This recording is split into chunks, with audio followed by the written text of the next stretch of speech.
Mga kasama! Nilulusob tayo! May sunog mga kasama! Sinusunog tayo! Gumising kayo! Tinutupok na ng apoy ang mga bahay natin! Diyos ko anak! Sinusunog na mga tauhan ni Benito ang bahay natin! Itigil nyo yan! Nakikiusap ako! Huwag niyo sunugin ang bahay ng mga tao! Tay, nilulusob po tayo ng mga tauhan ni Don Benito. Walang awa po nila binubugbog ang mga lalaking nakatira rito. Tumakas na po kayo. Iligtas niyo na po ang sarili niyo, Tay. Hindi anak, dito lang ako. Pagkasama natin aaharapin ang mga tauhan ni Don Benito. Lalo na sip-sip na si Arnulfo. Huwag na po matigas ang ulo niyo, Tay. Halika na, lumabas na tayo sa bahay. Pagkalabas ni Naterio at Lolo Pilo sa kanilang bahay, ay nakita nilang nakikipaglaban ang kanilang mga kasama sa mga tauhan ni Don Benito, habang ang palibot ng kanilang kubo ay nasusunog na rin at tinutupok na ng apoy. Umalingaw-ngaw ang iyak, sigaw at pagmamakaawa ng mga taong nawalan ng bahay at ng minamahal sa buhay. Ang mga nasugatan, walang ibang nagawa kundi pagmasdan ang pamilya na kasamang nasusunog sa kanilang tahanan. Dala ng labis na galit ng mag-ama, pati si Lolo Pilo ay nakipaglaban na rin sa mga tauhan ni Don Benito. Sa kabilang gilid naman ng nasusunog na baryo, nakatayo sina Don Benito at Arnulfo. Nakangisi ang mga ito, kasunod ng pag-alingaw-ngaw ng putok ng baril mula sa kamay ni Arnulfo. Subalit walang gustong tumigil. Para bang wala nang pakialam sa buhay nila ang mga tao. Ang mahalaga para sa kanila ay maipagtanggol ang kanilang mga karapatan sa bahay at lupa na pilit na inaangkin ng hasyendero na si Don Benito. Sige, ubusin niyo mga bahay ng mga walang yan. Sunugin niyo at wala kayong ititira. Nakita ni Terio si Don Benito. Sumisigaw habang nakatayo. Masayang-masaya ito na nakatingin sa kanila. Dala ng matinding galit, sinubukan ni Terio na sugurin ito. Ngunit niyakap siya ng kanyang ama na si Lolo Pilo para pigilan sa balak niyang gagawin. Lalo pa at nakatutok sa kanila ang hawak na baril ni Arnulfo. Lumapit ang mga ito sa nagpupumiglas na si Terio. Bitiwan mo ako, Tay! Papatayin ko ang hayop na yan! Lalong-lalo na si Don Benito! Papatayin ko siya! Terio, wag! Wag! Wala tayong laban sa kanila, anak. May mga baril sila at marami ang kanyang tauhan. Pero hindi nagpapigil si Terio. Nagpumiglas siya sa pagkakahawak ni Lolo Pilo. Akma na sanang susuntukin niya si Don Benito nang itutok nito ang hawak na baril sa kanyang noo. Kaya naman, ginawa ni Lolo Pilo ang lahat para mahawakan ng maigpit ang kanyang anak. Halos mabaliw na siya sa sobrang pag-aalala na baka biglang kalabitin ni Don Benito ang gatilyo ng baril. Sige, ituloy mo! Ituloy mo! Subukan mo, Terio. Bakit hindi mo siya bitiwan, Tatay Pilo? Tignan ko lang kung masasagga niya ang lahat ng mga bala ng baril ko. Ang kakapal ng mga mukha niyong tumira sa lupa ko. Amin ang lupang to, Don Benito. Mapapatayin niyo muna ako. Mapapatayin niyo muna kami lahat bago mo makuha ang aming pinaghirapan. At kapag nangyari yun, magdadaan muna kayo sa ibabaw ng mga bangkay namin. Pinaghirapan? Paano ang utang niyo sa akin? Sige nga! Kailan niyo ako babayaran, ha? Nangako kami, Don Benito. Nangako kaming babayaran namin hanggang sa huling sentimo ang aming mga pagkakautang. Kaya anong dahilan? At kailangan niyo sunugin ang aming mga tahanan? Konting panahon lamang ang hiniling namin sa iyo, Don Benito. Bakit kailangan paghumantong sa ganito ang pagpapanayas niyo sa amin? Sawang-sawa na ako sa mga pakiusap ninyo. Hindi ba't pumirma kayo sa mga kasulatan? Ha, Tatay Pilo, Terio? Hawak ko mga dokumento na nagsasabing sa akin na ang lupang ito. Kaya ano man ang gawin ko sa inyo, ay gagawin ko. Dahil ako na ang bago nagmamayari sa mga lupa ninyo. Dahil sa tensyon at pagpupumiglas ni Teryo mula sa pagkakayakap ng kanyang ama, nabitiwan siya ni Lolo Pilo. Matapang siyang naglakad habang nagsasalita papalapit kay Don Benito, kaya kahit nakatutok pa rin ang baril nito sa kanya ay hindi siya nagpakita ng takot dito. Ipinagmamalaki mo mga papel, mga huwad na dokumento. Niloko mo kami. Ginamit mo ang pera mo para gipitin kami. Kaya kahit anong mangyari, hindi mo makukuha ang lupa namin. Dahil sa amin ang lupang ito. Tuluyan ng siluntok ni Teryo si Don Benito. Dahil sa ginawa niya, si Arnulfo naman ang humampas ng baril sa kanyang muka. Bumagsak siya sa lupa habang namimilipit sa sakit. Nang makita naman ni Lolo Pilo ang kanyang anak na dumugo ang labi, ay hindi na niya napigilan ang kanyang sarili. Sinugod niya ng suntok si Arnulfo, subalit nakaiwas ito. Pinaputukan siya nito ng baril sa lupa upang tumigil siya sa muling pagakbang. Dala ng galit ni Arnulfo, lumapit ito kay Lolo Pilo at binaril ng malapitan ang palad ng matanda. Napasigaw si Lolo Pilo sa labis na sakit. Napaluhod ang matanda sa lupa habang hawak ang sariling kamay. Kaya naman, mabilis na tumayo si Teryo. Hinarap niya si Arnulfo para ipagtanggol ang kanyang ama. Subalit muling umalingaw-ngaw ang putok ng baril mula sa hawak ni Don Benito. Mas lalo nitong itinutok ang baril sa mag-ama. Kung mahalaga sa inyo ang buhay nyo at ang buhay ng mga kasama mo, Teryo, aalis kayong lahat dito bago sumikat ang araw. Dahil kung hindi na rin kayo sisikatan ng araw. Sige mga kasama, sunugin ang lahat ng mga bahay rito. Wala kayong ititira, kahit isang haligi sa mga tahanan nila. Gusto kong maalala ninyong lahat na ang pagkakautang nyo sa akin ay dapat ninyong pagbayaran. Kayo na nga may atraso, kayo pa may ganang magmatigas. Sige, sunugin ninyo. Siguraduhin ninyong sunog lahat. Anak, tara na. Umalis na tayo rito. Wala na tayong magagawa. Tinutupok na ng apoy ang bahay natin. Inilalayan ni Pilo ang kanyang anak at lumayo sa nasusunog nilang bahay. Kasama nila ang mga taong nawalan din ng tirahan, pamilya at lupa na tuluyan ng inangkin ng isang ganid na asyendero na si Don Benito. Ni isang dokumento ay wala silang pinirmahan. Niloko sila ni Don Benito at nagpanggap na mabuting tao. Nag-alok ng tulong bilang pagpapakita ng pakikisama sa kanila. Kinuha ang kanilang loob. Nagtiwala sila at pumayag na gamitin ang ipinahihiram nitong salapi. Ngunit sa huli pala, nahulog lamang sila sa isang patibong. Alak pala nitong kunin ang kanilang mga lupain.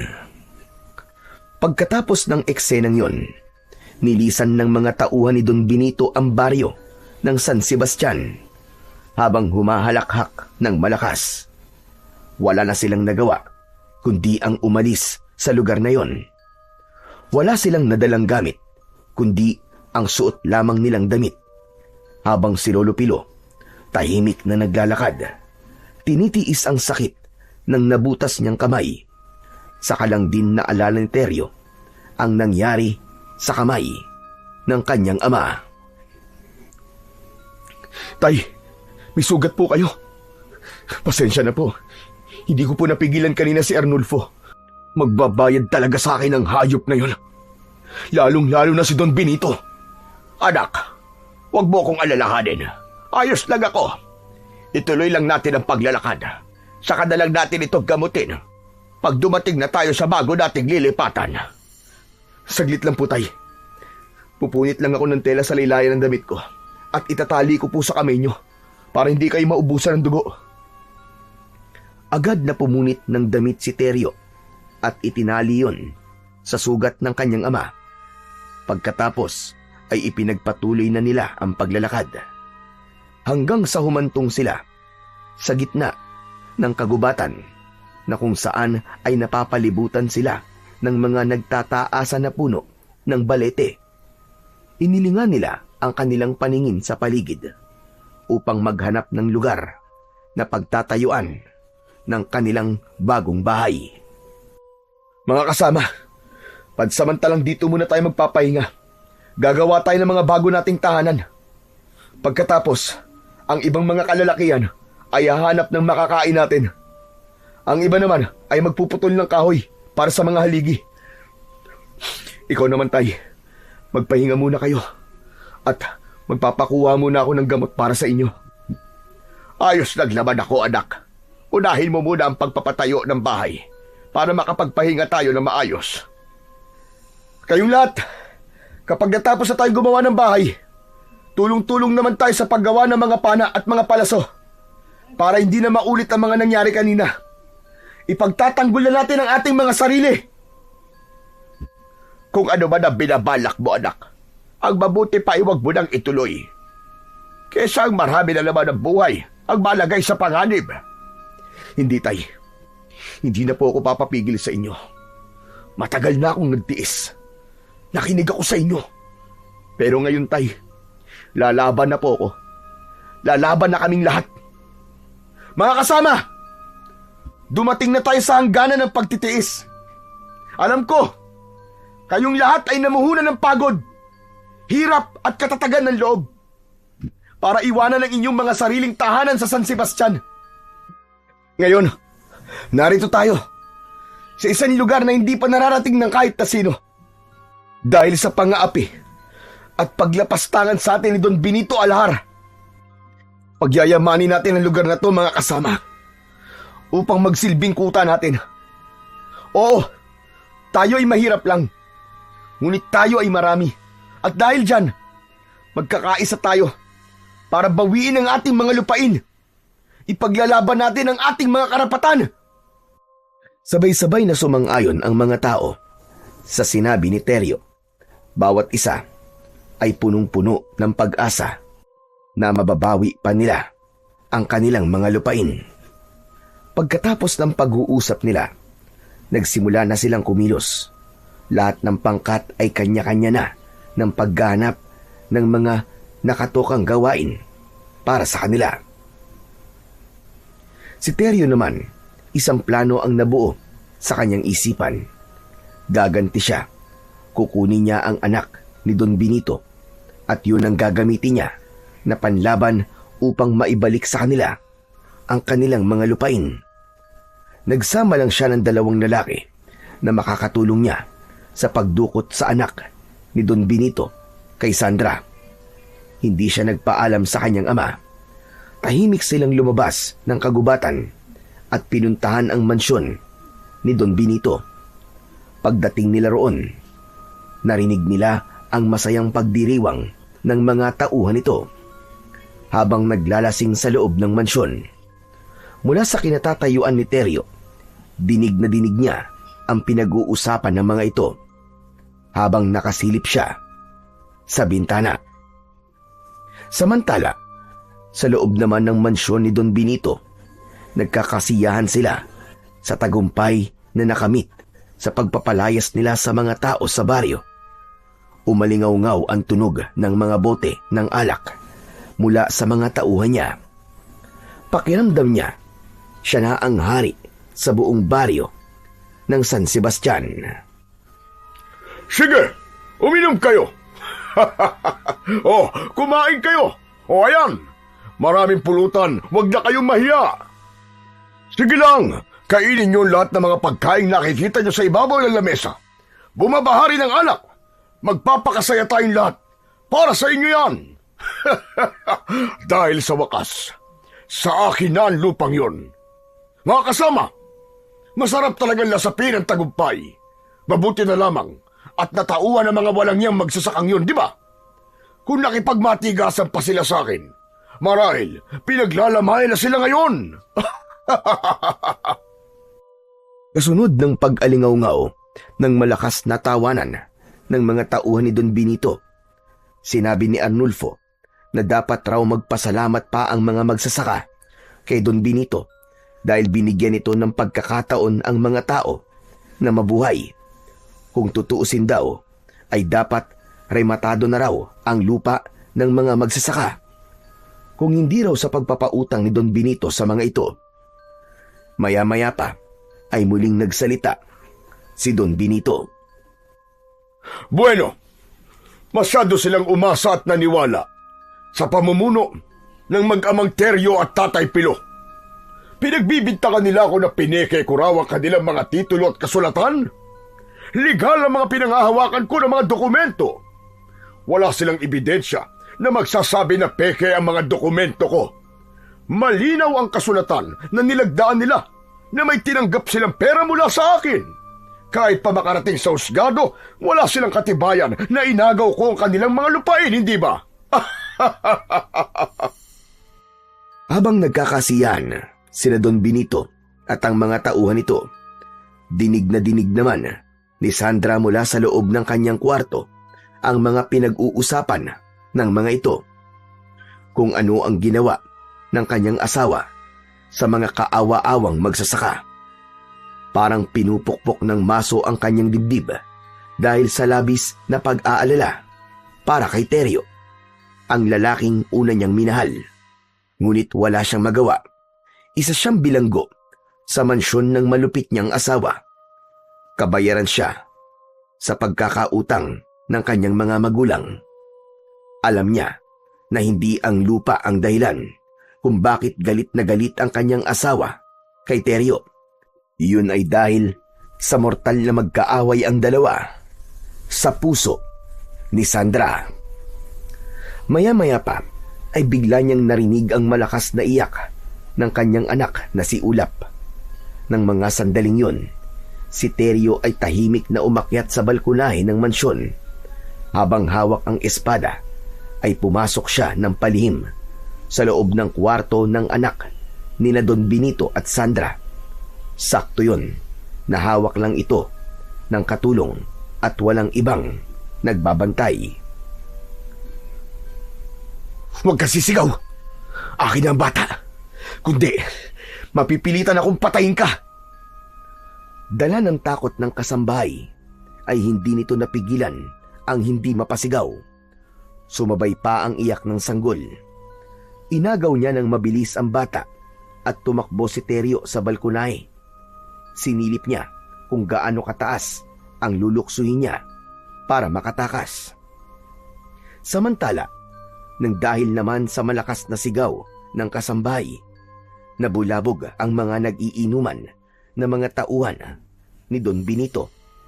Ganon din si Sandra na nagmamadaling pumasok sa loob ng silid ng kanyang anak. Nagkasabay silang dalawa ni Don Benito at ang mga tauhan nito habang hawak ang baril. Nang makita nila ang kasambahay na umiiyak at nagsisisigaw, ay agad na nagtanong si Don Benito. Anong nangyari? Sinagot ng katulong ang tanong ni Don Benito at sinabing kinuha ni Teryo ang anak ng mga ito. Halos mawalan ng malay si Sandra dahil sa labis na pag-aalala. Si Don Benito naman ay galit na nagmamadaling hinabol si Teryo na nakita nitong tumalon pababa ng balkonahe. Inaulanan nito ng bala ng baril si Teryo habang karga si Ulap. Para bang wala itong pakialam kung tamaan ng bala ang anak ni Sandra. Gumanti naman ng pana ang dalawang kasama ni Teryo, kaya nakapatay ang mga ito ng dalawang tauhan ni Don Benito. Narinig ni Teryo na hinabol sila ng putok ng baril, kaya sinikap niyang protektahan ang bata. Kaya hanggang pagpasok nila sa madilim na bahagi ng kakawyan, ay hindi na sila nakaganti ng pag-atake. Mas inuna niyang makaalis sa lugar na yon upang hindi masaktan ang bata. Samantala, sa mansyon naman ay takot na takot si Sandra nang marinig niya ang putok ng baril mula kay Don Benito. Benito, wag! Huwag mo silang paputukan ng baril! Nakikiusap ako! Baka tamaan ang anak ko! Wala akong pakialam! Umalis ka sa daraanan ko! Baka pati ikaw samain sa akin!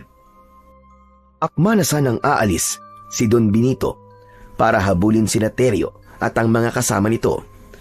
Pero pinigilan ni Sandra ang asawa. Sakto naman yun na bumalik na ang mga tauhan nito na humabol kina Teryo at sinabing na wala na ang mga ito sa madilim na bahagi ng kakauyan. Saka lang nakahinga ng maluwag si Sandra nang marinig ang sinabi ni Arnulfo. Binitiwan niya ang kamay ni Don Benito na matalim ang pagkakatitig sa kanya. Malakas nitong sinampal si Sandra. Sa susunod na pigilan mo pa ako, bala na ng baril ko ang tatama sa mukha mo. Nagkakaintindihan ba tayo? Bakit hindi kita pipigilan, Benito? Buhay na ng anak ko ang nakataya. Kahit nakilan talaga, hindi ka marunong magmahal. Kaya wala kang pakialam sa anak ko. Wala kang kasing sama. Dahil sa sinabi ni Sandra, inilang hakbang lang ni Don Benito ang pagitan nila at dinakot nito ang kanyang bibig. Bigyan mo ko ng anak nang malaman mo kung paanong magmahal ang isang katulad ko. Itong tandaan mo. Sa oras na magkita ulit kami ni Teryo, at kahit dala pa niya ang anak mo, idadamay ko siya. Tandaan mo yan. Idadamay ko siya, Sandra. Galit at pabalyang binitiwan ni Don Benito ang panga ni Sandra.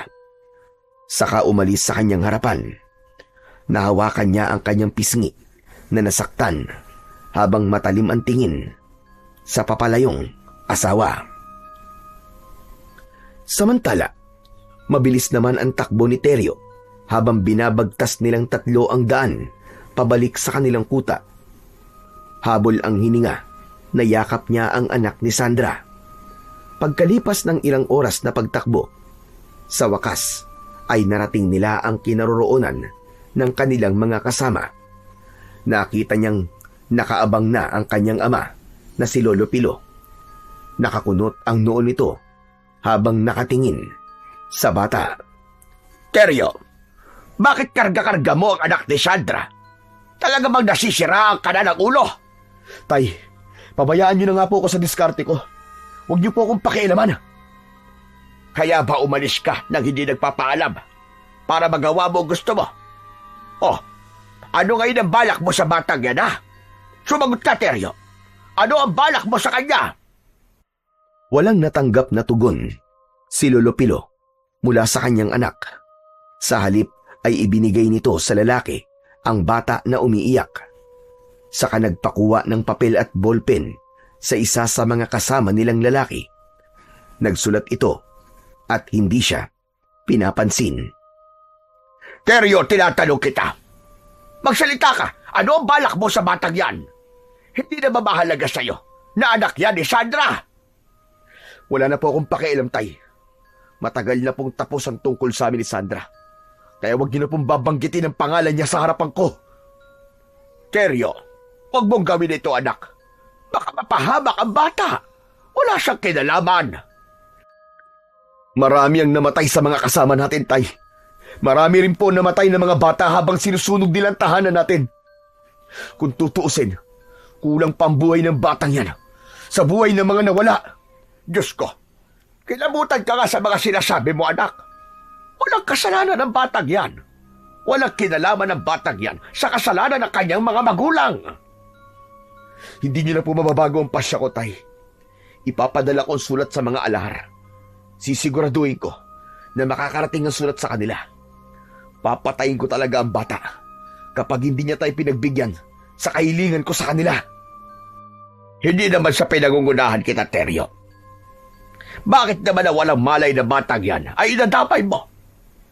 Walang kasalanan ng bata. Ayoko na balang araw ay pagsisihan mo mga gagawin mo. Nasaan ang konsensya mo, Teryo? Kung kaya mo patayin ang bata, ako hindi. Hindi ako makakapayag na magtagumpay ka sa binabalak mo. Hindi dapat gamitan ng konsensya ang hayop na yun, Tay. Si Don Benito na rin ang nagturo sa atin upang umisip ako ng ganito. Kapag hindi siya pumayag sa kahilingan ko, ay kailangan patunayan natin na tayo ay may isang salita. Talaga bang yun lang ang dahilan kung bakit galit na galit ka kay Don Benito. Bakit, tay? May iba pa bang dahilan? Ibang nakikita ko galit sa mga mata mo, Teryo. Alalahanin mo na kung minsan nakababatayan sobrang galit. Mamatay man ako, tay. Sisiguraduhin kong mauunang mamatay sa akin si Don Benito. Magsasalita pa sana si Lolo Pilo, pero iniwan na siya ni Teryo. Nahabol na lamang niya ng tingin ang kanyang anak. Kasunod ng malalim na buntong hininga, ang pagbundol ng kaba sa kanyang dibdib. Kinabukasan, mula sa mansyon ni Don Benito, iyak ng iyak si Sandra. Hindi na siya mapalagay hanggat hindi niya nakikita ang kanyang anak na si Ulap. Iba ang takot na nararamdaman niya habang nakaupo siya sa upuan sa harap ng lamesa. Ay wala ring tigil si Don Benito sa pagmumura sa kanya. Pabalik-balik ito sa harapan niya habang nagmumura. Tama na nga kakaiyak mo, Sandra. Nakakabingi na ang boses mo. Kung meron ba dapat sisihin sa nangyari kagabi, ay walang iba kundi ikaw. Bigong-bigo sa'yo si Teryo, ano? Kaya't ang anak mo ang pinagdiskitahan niya. Kung ano man naman sa hinala mo sa akin, wala na akong magagawa.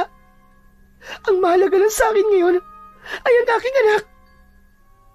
Benito, gumawa ka ng paraan para maibalik sa akin ang aking anak. Paraan? Saan ko hahanapin ang mga demonyo na yon, ha? Malawak ang kabundukan ng San Sebastian. Saan ko sila hahanapin? Magsasalita pa sana si Sandra nang biglang pumasok si Arnulfo. Nagmamadali ito sa paglapit at sinabing may dumating na sulat na nakaipit sa pana. Nasa labas daw yun ng bakuran ng mansyon. Ang papel ay ibinigay nito kay Don Benito at agad na binasa ng lalaking kung ano ang nakalagay sa loob ng sulat. Don Benito, nasa kamay namin ang buhay ng iyong anak. Kapag hindi mo na ibalik sa amin ang lupang inyong kinamkam, papatay namin siya. Ang kasagutan mo ay iwanan mo sa panang ipinadala ko. Kapag hindi kami nakatanggap ng sagot sa loob ng 2 araw, huwag mo nang asahan na buhay pa ang inyong anak. Umalingaw-ngaw ang sigaw ni Don Benito sa labis na galit. Bumunot ito ng baril at nagpaputok ng 3 beses. Dahil sa reaksyon ng lalaki, nag-alala si Sandra sa laman ng sulat, kasabay ng pagmumura at pagsasalita ni Don Benito. Anong akala niya sa akin? Hindi ako isang tao na madaling takutin. Hindi! Sabay lapit ni Don Benito sa bintana. Dinampot naman ni Sandra ang nilamukos na papel ng kanyang asawa at binasa ang sulat. Nag-alala siyang lumapit sa asawa na nanginginig sa labis na galit. Benito! Benito, papatayin nila si Ulap! Ibigay mo na ang kanilang kahilingan! Sige na! Ano? Naluloko ka na ba? Gusto mo sumuko ko sa mga walang niyang yon? Katumbas ba ng mga lupain yon? Ang buhay ng aking anak, Benito! Sadyang sa kanilang lupa. Alam mo, nagipit lamang sila, kaya nangutang sila ng pera sa'yo. Alalahanin mo, nangako ka sa akin na hindi mo kami pababayaan. Kaya ako sumama sa'yo at pumayag na manatili sa piling mo. Ay dahil sa anak kong si Ulap. Kung mawawala siya, ay mas gugustuhin ko na lamang din na mamatay. Benito, bakit hindi mo nalang sila pagbigyan sa kanilang mga kahilingan? Sandali nga. Pinapanigan mo ba mga magsasakang yon, ha, Sandra? Pinapanigan mo si Teryo? Ang magamang yon? Ang pinapanigan ko ay ang katarungan. Lahat man ng ating kayamanan ay hindi ko ipagpapalit sa buhay ng aking anak. Tumigil ka!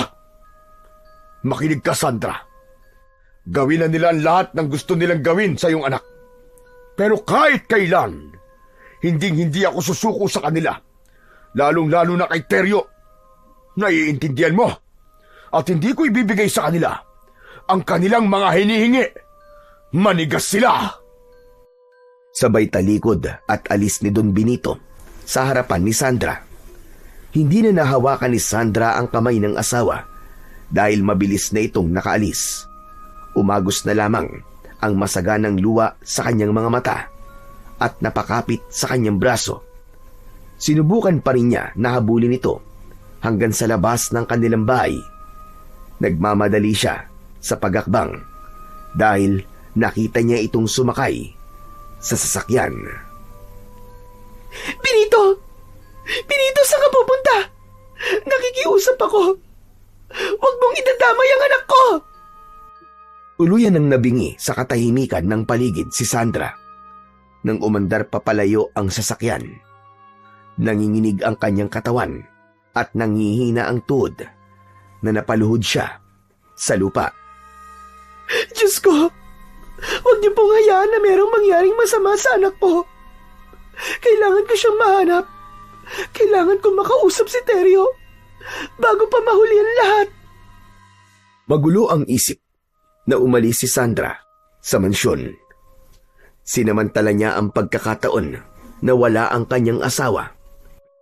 Inahak niya ang daan papunta sa baryo ni Teryo at Lolo Pilo. Subalit wala siyang nadatnan doon, maliban sa mga sunog na bahay at gamit ng mga taong nakatira doon.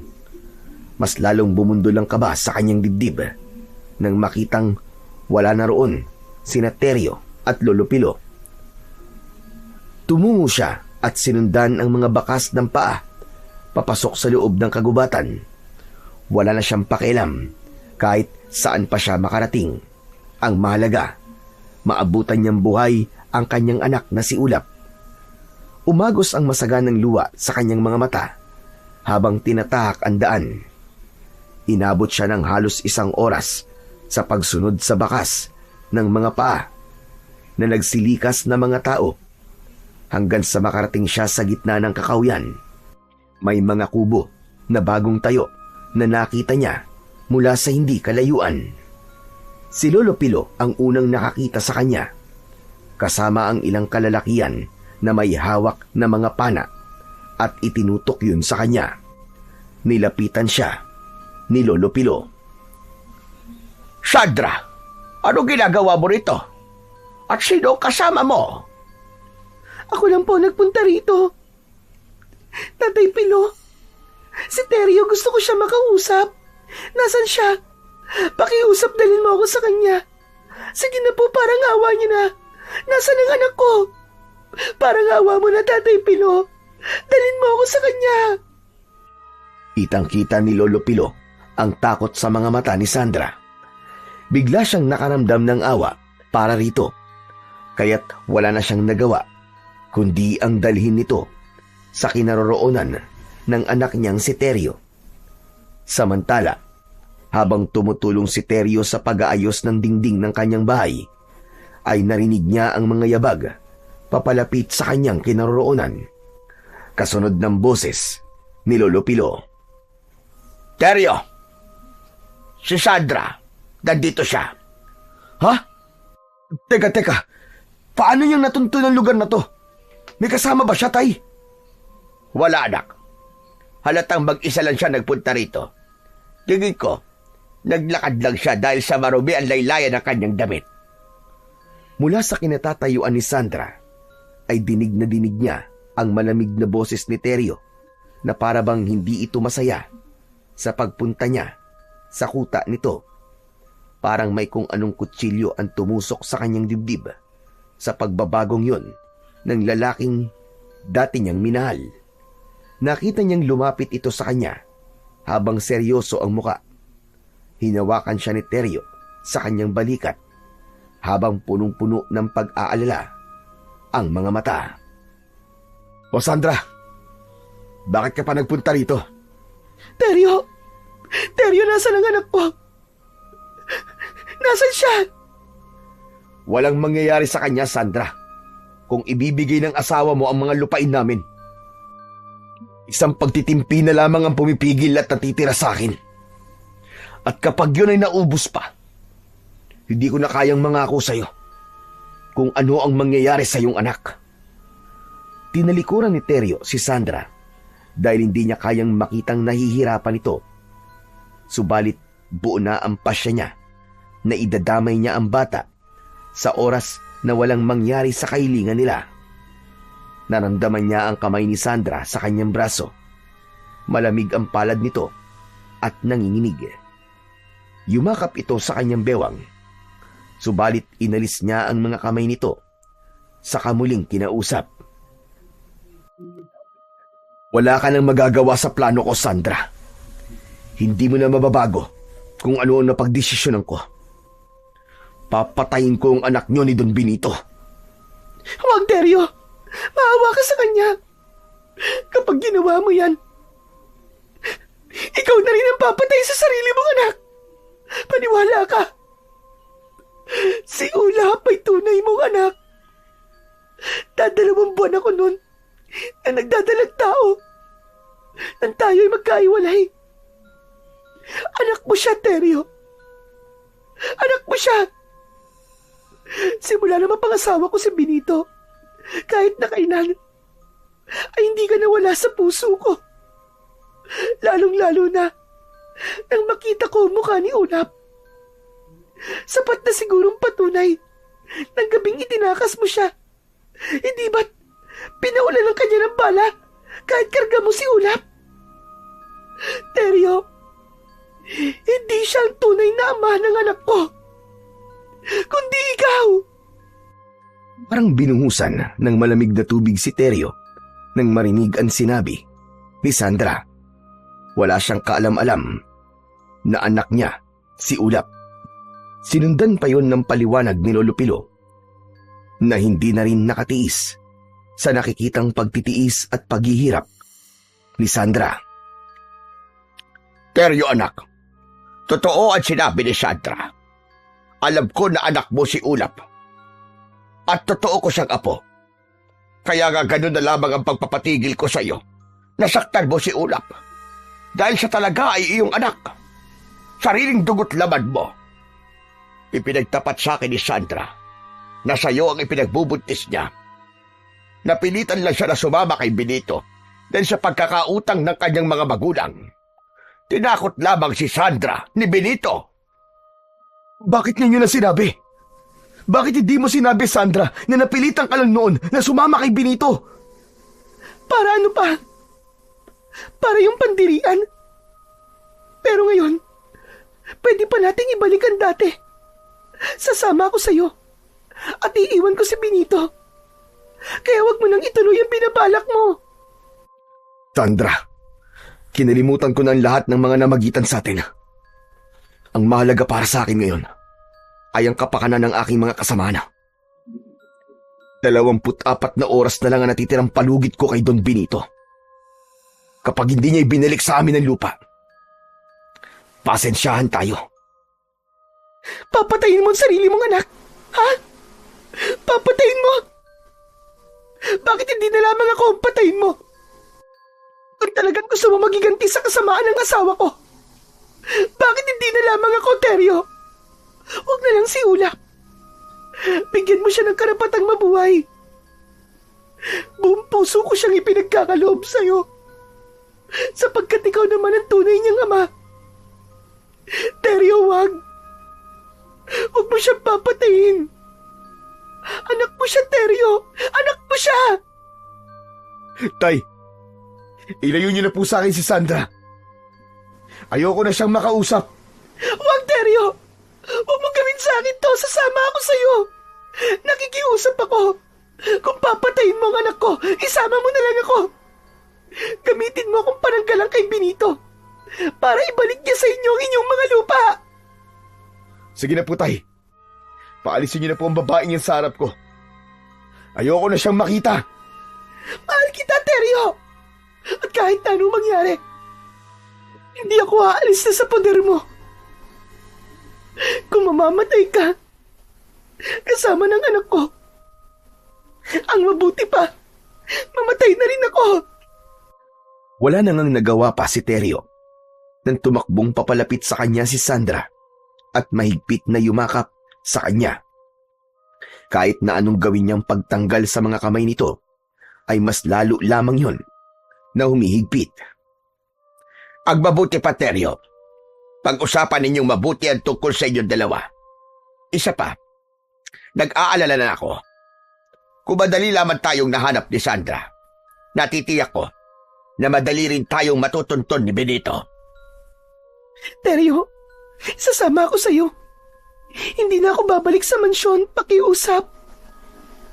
Hayaan mo ako manatili sa tabi ng anak ko. Hindi na tumutol pa si Teryo sa sinabing yun ni Sandra. Hindi niya kayang tiisin ang dati niyang asawa dahil hanggang ngayon ay mahal pa rin niya ito. Hindi na napigilan ni Teryo ang kanyang sarili at gumanti rin siya ng yakap dito. Para siyang natauhan nang makita ang luha sa mga mata ni Sandra. Halika, sumama ka sa akin sa silid ng anak natin. Salamat, Teryo. Kung ganun, hindi mo na ba gagamitin ang anak natin sa paghihiganti mo kay Benito? Hindi na, Sandra. Patawarin mo ko. Hindi ko sinasadyang masabi yon sa anak natin. Nabigla lamang ako at nagpadala sa aking emosyon. Hindi ko rin naman kayang pumatay ng isang batang walang kalaban-laban. Pagkatapos nilang mag-usap, ay pumasok sila sa loob ng kubo. Nakita ng dalawa na mahimbing na natutulog si Ulap. Naluluwa naman na niyakap ni Sandra ang kanyang anak. Ganon din si Teryo na hindi na napigilan ang sarili sa labis na kaligayahan. Nang mga sandaling yon ay masaya si Lolo Pilo nang makita sina Sandra at Teryo sa loob ng bahay. Sana hindi na matapos ang araw na yon na makitang muling naging masaya ang dalawa kasama ng kanyang apo na si Ulap. Pagsapit ng gabi, habang nagpapahinga na sina Teryo, Sandra at Lolo Pilo, umalingaw-ngaw sa labas ang malakas na boses ni Don Benito. Napabalikwas ng bangon si Teryo at agad na dinampot ang espada. Habang sina Lolo Teryo at ang iba pang mga kasama nila ay nagsipaghanda na rin ng mga pana. Teryo, anak, ito na nga ba sinasabi ko? Natunto na tayo ni Benito. Tama ako sa inala ko. Sana pala, umalis na kagad tayo dito kanina. Nakahanda ako, Tay. Lalaban na kami kagaya na napag-usapan. Ipagtatanggol na namin ang karapatan nating lahat. Teryo, anong gagawin natin? Natatakot ako. Paano ang anak natin? Tay, kayo po muna ang bahala sa mag-ina ko. Gawin niyo ang lahat para makaligtas sila. Anak, saan ka pupunta? Haharapin ko sila, Tay. Kaya't nakikiusap ako. Ingatan niyo ang mag-ina ko. Lalo na ang anak ko. Kung ano man po mangyari sa akin, gusto kong mangako kayo na mamahalin at aalagaan niyo ang anak ko. Pipigilan sana ni Lolo Pilo ang kanyang anak na si Teryo. Pero mabilis na itong nakalabas ng bahay at humarap kay Don Benito. Nakahanay naman ang mga tauhan ni Don Benito habang nakatutok ang matataas na kalibre ng baril. Malakas na sumigaw si Don Benito. Sandra! Sandra, lumabas ka dyan! Hayop ka! Talagang harapan na ang panluloko mo sa akin. Talagang sumama ka na sa ampaslupang kabit mo! Hindi ako kabit ni Sandra, Don Benito. Ako ang nauna sa kanya na inagaw mo lang. Kaya't kung naparito ka para bawiin ang babaeng pinakamamahal ko, magdadaan ka muna sa ibabaw ng bangkay ko. At ano'y panlalaban mo sa akin? Ang pana ba ng mga kasama mong gunggong? Anong laban ang pana nyo sa baril namin, ha? Ibalik mo ang asawa ko. Kung ayaw mong lahat kayo ay paulanan ko ng bala. Sandra, lumabas ka! Lumabas ka sa bahay ng lalaking yan! Dahil kung hindi, papatayin ko siya, pati ang anak ninyo! Dahil sa mga narinig, ay napilitan si Sandra na ibigay ang kanyang anak sa pangangalaga ni Lolo Pilo. Tay, kayo na po ang bahala sa anak ko. Saan ka pupunta, Sandra? Huwag kang makinig kay Benito. Mapapahama ka lang kung babalik ka pa sa kanya. Pero, papatayin niya po kayo. At hindi ko hahayaan na mamatay kayong lahat ng dahil sa akin. Hindi ko kaya na marami pang madamay ng dahil sa kasakiman ng asawa ko. Sasamahan ko si Teryo. Hindi ko kaya kapag nawala siya. Dahil ito ang kwintas ko. Ipasuot niyo po ito sa anak ko. Isa tong agimat. Kahit papano, mapoprotektahan niya ang anak ko. Hinubad ni Sandra ang suot na agimat at ipinasuot niya yon sa kanyang anak habang naririnig pa rin ang sigaw ni Don Benito sa labas ng bahay. Sandra! Kapag hindi ka pa lumabas sa pinagtataguan mo, papaulan ko ng bala mga bahay na nandito. Magbibilang ako ng 3. Kapag hindi ka nagpakita sa akin, mamamatay ka na kasama nila. 1, 2. Hindi na hinintay ni Sandra na umabot pa ng 3 ang bilang ni Don Benito. Lumabas na siya ng bahay pagkatapos yakapin ng anak. Mula sa likuran ni Teryo ay nagpakita si Sandra sa kanyang asawa na si Don Benito. Nanginginig ang kanyang mga tuhod nang lumampas siya sa kinatatayuan ni Teryo. Pabayaan mo na sila, Benito! Pabayaan mo na kami ng anak ko! Mahal ko si Teryo. At hindi na ako sasama sa'yo. Nakikiusap ako sa'yo. Hayaan mo na kami magsama. Huwag ka magmakaawa sa kanya, Sandra. Ako ang unang minahal mo. May anak tayo. Hindi ko nahahayaan na maagaw kanya muli sa akin. Ang linta nga naman. Kapag nakahanap ng pagkakataon, kakapit at maninipsip ng dugo. Kapag nalawayan ko na, hindi ko na ibinibigay sa iba. Kaya sa ayaw at sa gusto mo, Sandra, sasama ka sa akin. Hindi na ako sasama sa'yo. At lalong hindi sa lalinta, Benito. Ikaw ang linta. Kung hindi mo kinuha ang kanilang lupain, hindi na sana aabot pa sa ganito. Huwag mo silang ipagtanggol, Sandra. At kahit kailan, ay taglay mo pa rin ang ugaling linta. Pagkatapos kitang iaon sa putikan na kinalulugmukan ng iyong ama, ito pa ang igaganti mo sa akin. Nakipagkita ka sa kapwa mo linta. Nakipagkita ka kay Teryo, di ba? Alam mo naman na hanggang langit ang galit ko sa kanya. Ano pa ang hinahanap mo? Naibigay ko na sa iyo ang lahat. Ano pa? Ano pa ang hahanapin mo, Sandra? Ano pa ang kailangan mo? Ang hinahanap ko ay ang kaligtasan ng aking anak. Hindi mo sinagot ang tanong ko, Sandra. Ano pa ang hahanapin mo? Kamatayan ba? O buhay ng mag-ama mo? Tumigil ka, Benito. Hindi kailangan mamili ni Sandra. Dahil ngayon nandito na siya sa piling ko. Kamatayan ko muna ang magiging sagot sa lahat ng mga tanong mo. Mga kasama, paunalan sila ng palaso! Agad na kinuha ni Teryo ang kamay ng asawa na si Sandra at inilayo sa labanan ng kanilang mga kasama. Saka bumalik si Teryo at nakipaglaban sa mga tauhan ni Don Benito, habang si Sandra naman ay nanatiling nakatago sa likod ng puno. Panay ang sigaw niya dahil sa labis na pag-aalala para kay Teryo. Nagsimula ang labanan, baril, laban sa mga pana, hanggang sa unti-unting humina ang puwersa ng mga tauhan ni Don Benito, habang si Lolo Pilu naman, dala ang apo, ay nakakubli sa ilalim ng katre, nakadapa at tinatakluban ang bibig ni Ulap upang hindi ito umiyak. Umalingaw-ngaw din ang mga putok ng baril sa paligid, pati na ang tunog ng sigaw ng mga tao na tinatamaan ng palaso. Hindi ako makakapayag na basta mo na lang kaming matatalo. Lalaban kami hanggang sa huli. Sige mga kasama, paunalan sila ng mga bala ng baril. Paputukan silang lahat. Patayin sila! Sumuko na kayo! Dahil wala na kayong magagawa. Mababawi na namin ang lupang kinuha mo sa amin, Don Benito! Abang nagpapalitan ng putok ng baril at palaso sa magkabilaang panig, mula sa kinatatayuan ni Sandra ay nanlaki ang kanyang mga mata nang makita ang pagbabagong anyo ni Don Benito. Naging isang baboy ramo ito na agad na sumugod sa mga kasama ni Teryo.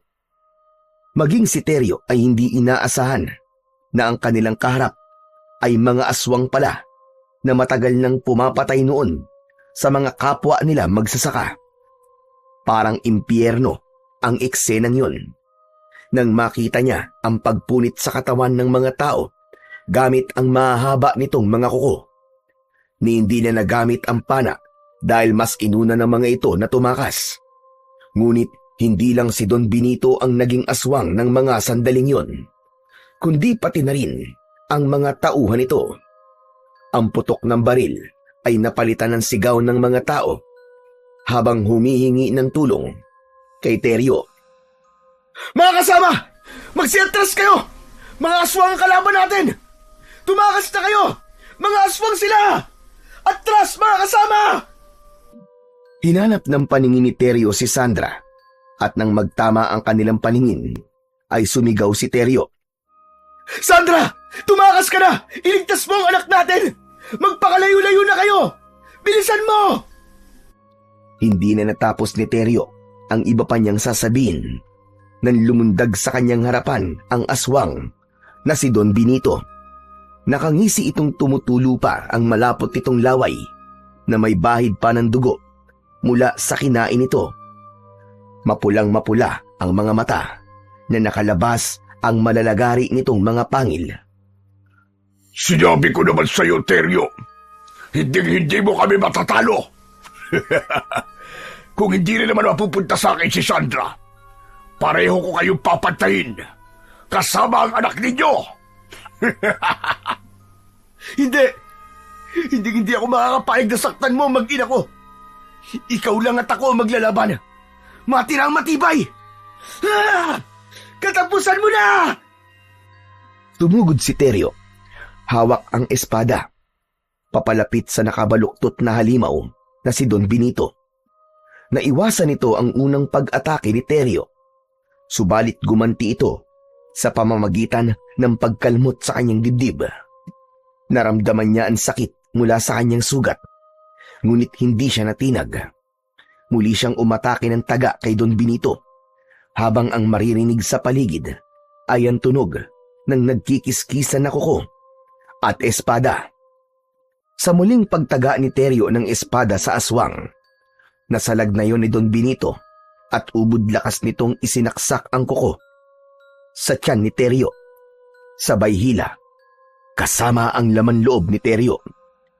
Ramdam na ramdam niya ang pag-iinit ng kanyang katawan, habang ang pagbulwak ng dugo sa kanyang sugat ay sumabay sa pagsuka rin niya ng dugo. Napaluhod siya sa lupa na walang ibang salitang lumabas sa kanyang bibig, kundi ang pangalan ni Sandra at ang anak niya na si Ulap. Pagmasdan niyong lahat! Pagmasdan niyo kung paano ko kakainin ang katawan ng pinuno niyo na si Teryo. Sandra, alam kong nakikita mo ko. Tignan mo kung ano ang gagawin ko sa katawan ng pinakamamahal mong lalaki!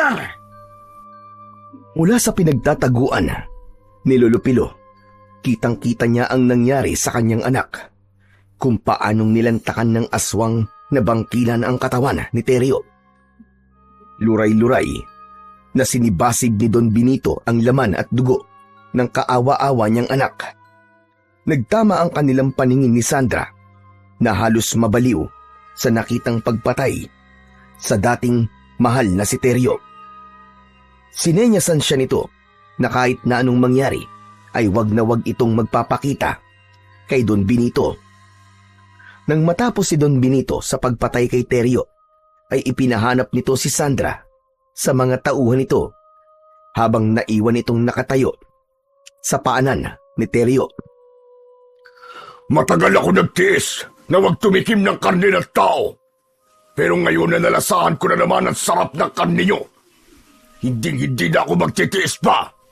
Kung nasaan ka man ngayon, Sandra, Hahanapin kita at ibabalik kita sa aking mansyon! Pagkasabi nito, ay umalis na si Don Benito. Naiwan ang nagkalat na katawan ng mga tao sa buong lugar na yon ng kagubatan. Hindi alam ni Sandra kung paano lalapitan ang katawan ni Teryo. Parang hindi niya kayang makita ang dating asawa. Teryo! Diyos ko! Bakit niyo po hinayaan na mangyari ito sa kanya? Hindi ko man lang siya nakasama ng matagal. Nanginginig ang katawan na nilapitan ni Sandra si Teryo. Si Lolo Pino naman na dahan-dahang humahakbang papalapit sa anak habang nakataklob ang palad sa bibig nito. Samantalang si Sandra, yakap-yakap na ang katawan ni Teryo. Walang pakialam sa dugo na dumikit sa katawan nito. Teryo, mahal ko. Patawarin mo ko. Hindi kita nailigtas. Wala akong nagawa. Patawarin mo ko, mahal ko. Ang anak ko! Wala na ang anak ko! Sandra, si Teryo, wala na siya! Pinatay siya ng hayop na Don Benito na yon! Tatay Pilo, ano na pong gagawin ko? Ano na pong gagawin natin? Pagkalipas ng ilang minuto na pagluluksa nila sa pagkamatay ni Teryo, tumayo si Lolo Pilo habang yakap ang apo. Si Sandra naman ay nanatiling nakayakap sa katawan ni Teryo. Halika na, Sandra! Umalis na tayo rito! Baka bumalik pa si Benito! Umalis na po kayo, Tatay Pilo. Dito lang po ako sa tabi ni Teryo. Ako na po maglilibing sa kanya. Dito man lang, may paramdam ko sa kanya na mahal ko siya. Lakasan mo ang loob mo, Sandra. Tibayan mo ang dibdib mo. Iwanan niyo na po muna ako dito, Tatay Pilo. Kayo na po ang bahala sa anak ko. Ipaghihiganti ko muna ang pagkamatay ni Teryo. Ako na lang ang maghihiganti para sa anak ko, Sandra. Mas kailangan ka ni Ulap. Kailangan niya ng ina. Habang pinipilit ni Lolo Pilo na alalayan na tumayo si Sandra, hindi talaga ito umalis sa tabi ni Teryo. Maya-maya pa ay narinig nila ang yabag ng paa ng mga aswang. Kaya naman, mas lalong nilakasan ni Lolo Pilo ang paghila kay Sandra. Tara na, Sandra! Sige na, umalis na tayo! Nariyan na sila! Hindi po ako natatakot sa kanila, Tatay Pilo. Sige na po, ilayo niyo na ang anak ko. Dahil hindi ako makakapayag na hindi pagbayaran ni Benito ang ginawa niya kay Teryo. Sige na, umalis na kayo, Tatay Pilo. Iwanan niyo na ako rito. Halos patulak siyang ipinagtabuyan ni Sandra, kaya wala na siyang nagawa kundi ang iwanan ito. Nang makalapit ang mga aswang na bangkilan, ay saktong nakalayo na rin at nakapagtago si Lolo Pilo sa likod ng puno. Kitang-kita niya kung paanong kinaladkad ni Don Benito si Sandra nang maabutan itong nasa tabi ni Teryo. Nagtataka siya na nagpabaya si Sandra at sumama ng walang imik sa lalaki. Ngunit iba ang nararamdaman niya. Alam niyang may pinaplano si Sandra. Nahabol na lamang niya ng tanaw ang mga ito hanggang sa mawala sa kanyang paningin. Nang masigurado niya na wala na ang mga aswang, sa kanya nilapitan ang kanyang anak. Ipinasok niya ang lahat ng katawan ng mga namatay sa loob ng bahay. Saka sinindihan. Hindi siya umalis hanggat hindi natutupok ng apoy ang bahay. Pinagmasdang mabuti ni Lolo Pilo ang apo na si Ulap habang mahimbing pa rin itong natutulog. Isinusumpa ko, apo ko, sa harap ng katawan ng mga tao na pinatay ng mga aswang. Hindi tayo titigil hanggat hindi natin nakakamit ang hustisya para sa iyong ama. Ito na ang panahon para muling bumalik ako sa pagiging manunugis ng mga aswang. Pinagmasdan ni Lolo Pilo ang kanyang kamay na may bakas pa ng sugat mula sa bala ng baril. Yun ang magsisilbing paalala para sa kanya sa brutal na pagkamatay ng kanyang anak. Kinuha muna ng matanda ang espada sa lupa, saka mabigat ang paa na nilisan ang lugar na yon. Tinahak niya ang daan papunta sa madilim na bahagi ng kagubatan. Tumigil siya sa gitna ng gubat sa tapat mismo ng malaking balete, kung saan ay direkta yung nasisikatan ng buwan. Inilapag niya ang kanyang apo sa malapad na ugat ng puno. Lumuhod siya at dinukal ang lupa. Pagkalipas ng ilang minutong paghukay, tumambad sa kanya ang isang maliit na kahon na pinaglalagyan ng medalyong tatak ng engkanto. Binuksan niya yon at inilabas sa kahon. Tinamaan yun ng liwanag ng buwan.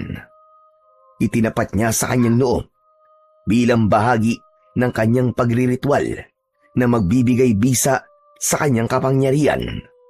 Yun ang magsisilbing hudyat at sandata niya laban sa mga aswang na bangkilan. Habang nakaluhod, pumikit siya at idinikit ang medalyon sa kanyang noo.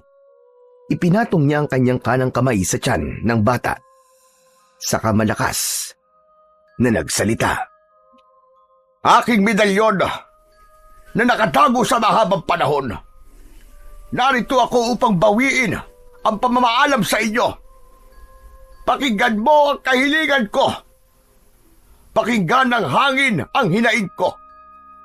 Nagsusumamo ako sa ngalan ng hari ng mga engkanto na nagkaloob dito sa akin.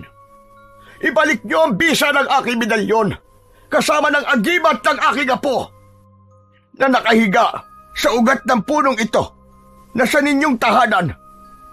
Pakinggan niyo ako.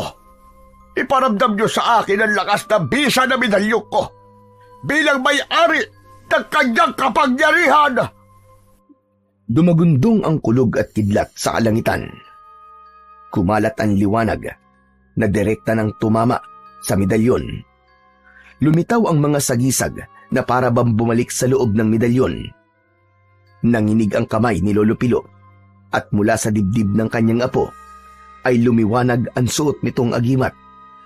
Isang palatandaan na nagkaroon na ng bisa ang medalyon. Diyos ko, maraming salamat po. Nadagdagan ang bisa ng agimat ng apo ko. Dininig nila ang pagsusumamo ko.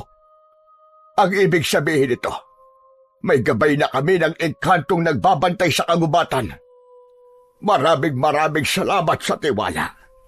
Maraming salamat sa Diyos sa pagbibigay sa amin ng kapangyarihang ipagtanggol ang mundo laban sa lumalakas na puwersa ng kadiliman. Muling bumalik sa katahimikan ang paligid at nang manumbalik ang lakas ng medalyon ng engkanto, nakaramdam ng pagod si Lolo Pilo dahil sa malakas na enerhiyang bumalot sa kanyang katawan. Tuluyan na siyang nakatulog pagkatapos ng malagim na pangyayaring yun sa buhay ng maglolo. Mabilis na lumipas ang 12 taon. Ngayon, isang ganap ng manunugis ng aswang ang anak ni Terio at Sandra. Nakikiisa sa mga tao sa pagsugpo sa mga aswang na patuloy na gumagambala sa mga tao. Bilang bayarang manunugis ng aswang na bangkilan, marami na silang napapatay. Marami na rin silang naililigtas na mga buhay. Pasado 4:00 ng hapon, nakaupo ang maglolo sa ugat ng balete sa tapat ng walang buhay na lalaki na hinihinala nilang aswang. Hinihintay nila na magbago ang anyo nito upang tuluyang mapatay ng suot na medalyon ni Lolo Pilo. Mataman na pinagmasdan ni Ulap ang lalaki.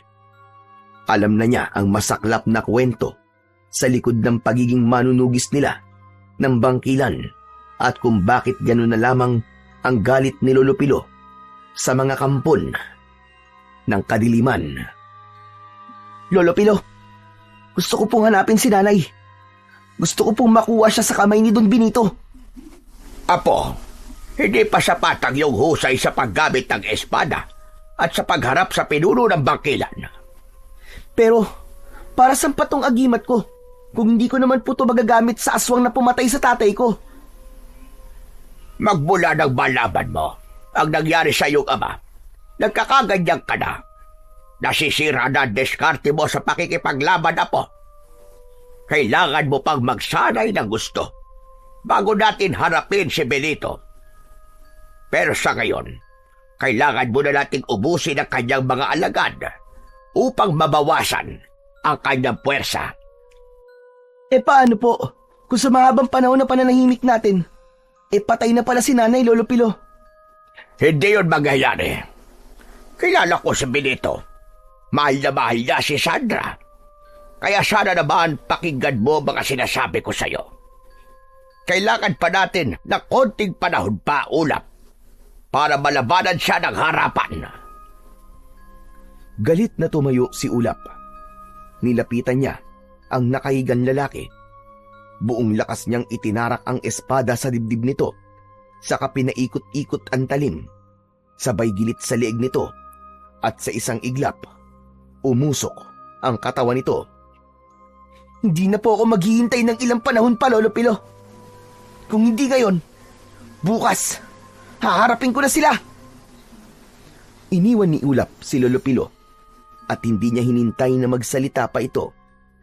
Mabilis niyang tinakandaan papasok sa kagubatan upang puntahan ang baryo na may napapabalitang pumapatay ng mga tao. Hindi nagtagal ay naramdaman niya na nakasunod sa kanya si Lolo Pilo. Huminto ang bata sa pagtakbo at nagpahinga sa isang puno. Naghihintay ng pagsapit ng gabi. Ganon din si Lolo Pilo. Nagtago rin ito sa kasunod na puno habang dala ang pana. Pagkalipas ng ilang oras ay narinig nila ang pag-angil ng aswang na bangkilan na parabang may kinakain sa damuhan. Si Ulap ang unang lumapit at pinagmasdan ang mabalahibong balat ng aswang. Sarap na sarap ito sa paglantak sa isang hayop. Hoy! Halimaw ka! Masarap ba yung kinakain mo, ha? Gulat na napalingon ng aswang sa gawi ng batang si Ulap. Nanlalaki ang mga mata nito at napatayo at umatras papalayo sa kanila. Habang ang kanan na kamay ay nakataas, nakikiusap na huwag siyang papatayin dahil hayop lamang daw ang kinakain nito. Pero si Ulap, patuloy siya sa pagakbang, papalapit sa aswang. Kaya wala na itong nagawa kundi ang ipagtanggol ang sarili laban kay Ulap. Mabilis itong sumugod sa kanya gamit ang matutulis na kuko. Iwinasiwas nito ang kamay upang hindi siya makalapit. Muntik tamaan ng kalmot sa mukha si Ulap. Subalit mataas siyang tumalon at saknong pagbagsak niya sa lupa ay tumama ang talim ng kanyang espada sa balikat ng aswang. Bumagsak ito sa lupa, ngunit muli itong nagmakaawa. Sinabi nitong hayop lang ang kinakain nito at huwag siyang papatayin. Wala akong tiwala sa mga sinasabi ng aswang na kagaya mo. Sa ngayon, hayop lang ang kinakain mo. Pero pagdating ng oras na wala ka nang mailalaman sa kumakalam mong sikmura, alam ko, nalalabas din ang pagiging ganid mo at papatay ka rin ng tao. Kagaya ng mga kauri mong aswang. Nakipagmatigasan ang aswang na bangkilan na nagkakamali raw si Ulap sa sinasabi niya dahil hindi raw lahat ng mga bangkilan ay masama. Ang gusto lang daw nito ay mabuhay na katulad ng isang normal na tao. Pero hindi talaga naniniwala si Ulap. Sinubukan niyang itarak ang talim sa katawan nito, ngunit malakas na sumigaw si Lolo Pilo. Apo, wag! Huwag mong ituloy ang pagpatay sa kanya. Baka naman nagsasabi siya ng totoo.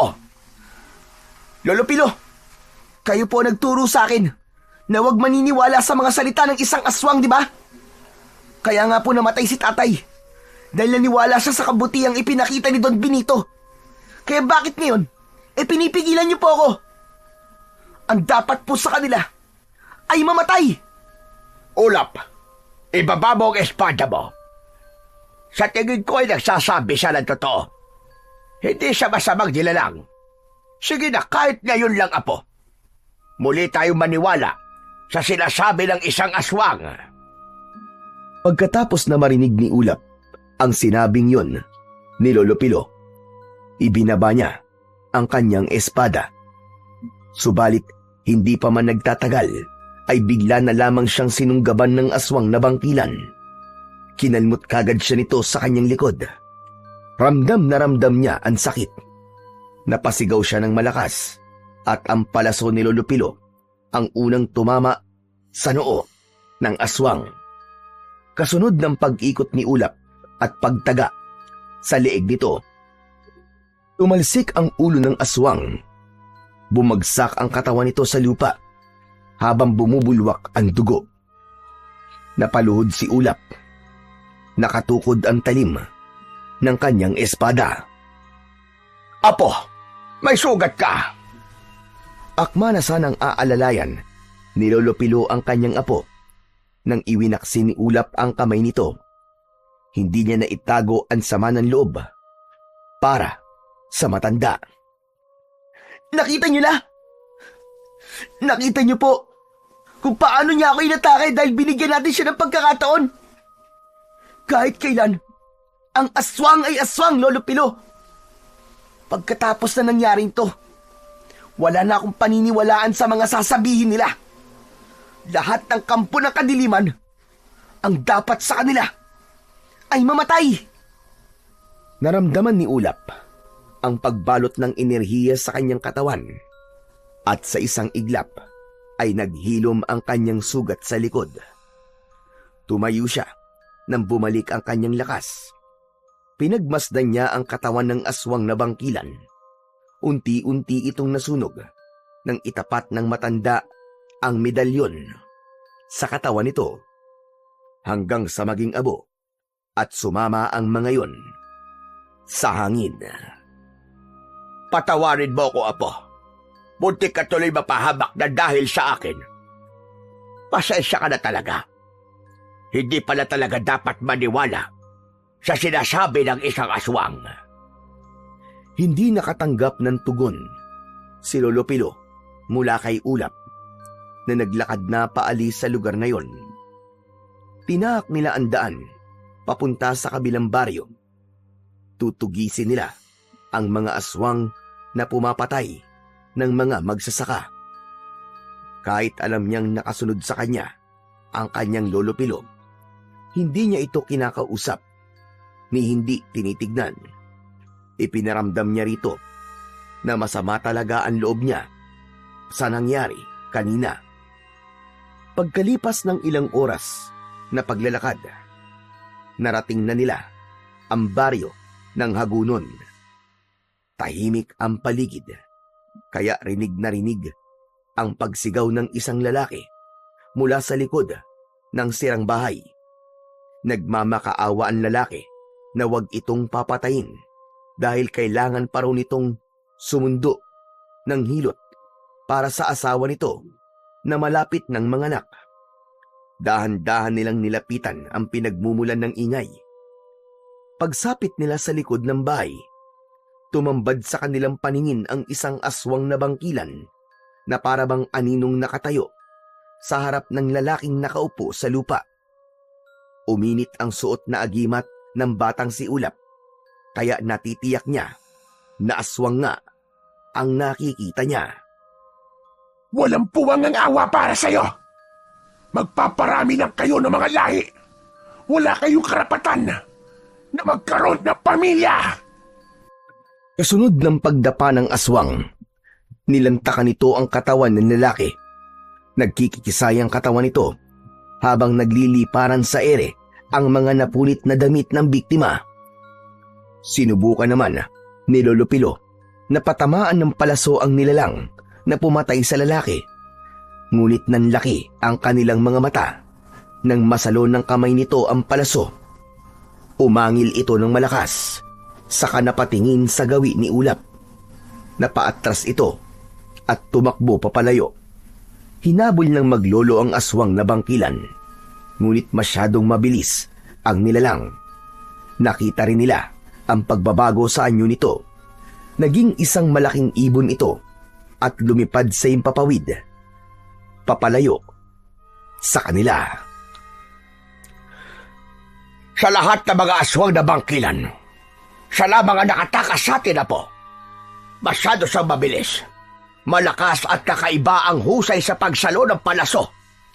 Natitiyak kong marami na siyang napapatay na tao dahil iba ang enerhiya na nararamdaman ko sa kanya. Nakatakas po siya dahil nagdadalawang isip na kayo sa pagpatay sa mga aswang na bangkilan, Lolo Pilo. Akala ko po ba, kapag manunugis ng aswang, hindi dapat nakakaramdam ng pag-aalinlangan. Isa pa, tumanggap po tayo ng bayad mula kay Kapitan para siguraduhin ang kaligtasan ng kanyang mga nasasakupan. Pero paano po natin ipapaliwanag kay Kapitan na meron na namang isang lalaki na matay mula sa pangangalaga natin? Hindi ako nag-aalinlangan. Sadyang mabilis lang ang isang yun, Apo. Hanggang ngayon ba naman, ay masama pa rin ang loob mo sa akin. Tama kayo. Masamang masama ang loob ko dahil magmula nang malaman ko ang nangyari kay tatay, para nang sasabog ang dibdib ko. Gustong gusto ko na pumabigyan ng katarungan na nangyari sa kanya. Pero pinipigilan niyo po ako palagi. Dahil mahina ka pa kumpara sa lakas ni Benito, Apo. Nakita mo ba ang nilalang kanina? 2 ganon o higit pa ang katumbas ni Benito. At nag-aalala ko sa iyo na baka dahil sa galit na nararamdaman mo, yan pa ang magpahamak sa iyo, Apo. Maniwala ka naman. Kahit na po, Lolo Pilo, kahit na anong mangyari, haharapin ko si Don Benito. Makikinig lamang ako sa inyo kapag napatunayan ko na kung gaano siya kalakas. Wala nang nagawa si Lolo Pilo, kundi ang pagmasdan na lamang ang kanyang apo. Sa tagal ng pagkakatayo nila sa tapat ng lalaki, ay nagulat na lamang sila nang biglang magbago ang anyo nito. Naging isa itong aswang na bangkilan. Diyos ko! Paano nangyari ito? Isa lang pong ibig sabihin yan, Lolo Pilo. May isang aswang na bangkilan ang pumapatay sa mga kapwa niya aswang. Ang ipinagtataka ko lamang po ay kung bakit niya yung ginagawa. Sa ano pong dahilan? Kung ganon, bukod sa atin, may iba pang kumakalaban kay Benito. Sa tingin ko, tauhan ito ni Benito. Pero ang bangkilan kanina, hindi pa malinaw kung ano ang totoong motibo niya. Nagtataka na napatingin na lang ang maglolo sa katawan ng aswang na unti-unting nasusunog sa kanilang harapan. Saka lang napansin ni Ulap na kaya pala kanina pa umiinit ang suot niyang agimat ay dahil aswang din ang lalaki. Pagkatapos ng kanilang pag-uusap ay naglakad na ang maglolo papalayo sa lugar na yon. Nagtungo naman sila sa maliit na baryo na madadaanan nila sa pag-uwi sa kanilang bahay. Samantala, sa mansyon naman ni Don Benito ay nagwawala sa galit ang lalaki. Nagbasag ng bote ng alak, ibinalibag ang mga upuan at lamesa, at sinaktan ang mga tauhan. Bumagsak ang mga ito sa sahig. Mga walang hiya kayo! Inutil! Hanggang ngayon ay pinapasakit pa rin ang ulo ko ng mga manunugis na yan! Kumilos naman kayo! Hindi yung puro pagpapasarap na lamang sa buhay ang inaatupag din yung mga gunggong kayo!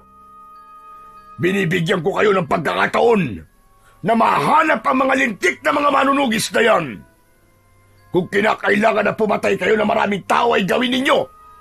Mapalabas lamang ang mga hayop na yon! Oh! Ano pang tinitingin-tingin nyo? Kumilos na kayo!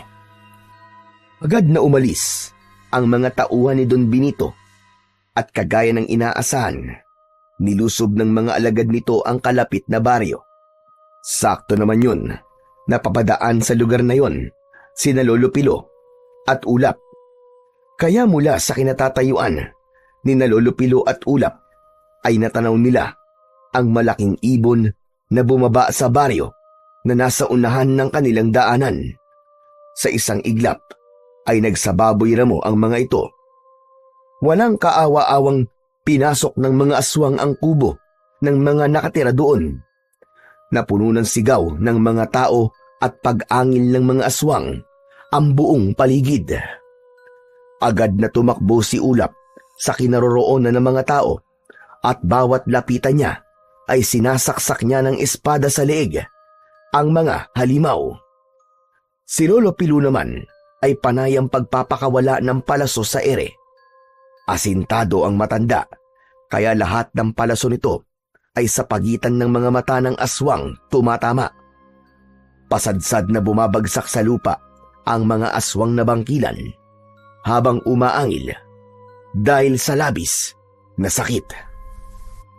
Mga anak kayo ng demonyo! Wala na kayong kawala ngayon! Hindi ko hahayaan na may mabuhay pa sa inyo! Tikman niyo ang lupit ng aking pagigante! Ha! Ubod lakas na itinarak ni Ulap ang kanyang matalim na espada sa lupa.